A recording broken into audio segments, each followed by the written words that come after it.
Natūralu, kad ateina etapas, kada viduje jau kyla intencija, noras kurti, gaminti ir padaryti kažką tokio, kas iš tikrųjų mums suteiktų galimybę gerai jaustis, galimybę būti energingiems, aišku, gražiai atrodyti.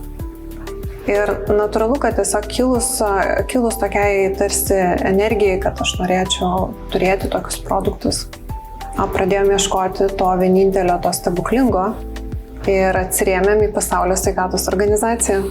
Tai mūsų komanda tiesiog elementariai ieškojo geriausio produkto ir numeris 1 pagal sveikatos organizaciją pasaulinė yra spirulina. Tačiau mes susidūrėme su problema, nors jinai savyje talpina bemaž visą Mendelejevo lentelę.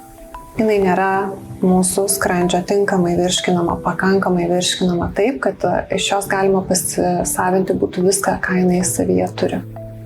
Ir mokslo dėka, Lietuvos mokslininkų dėka, mums pavyko suardyti ląstelę, mums pavyko šiai dienai ne tik ją suardyti, bet ir turėti produktus, kurie ne tik atkuria organizmo funkcijas, jas stiprina, bet lygiai taip pat maitina ir saugo mūsų odą.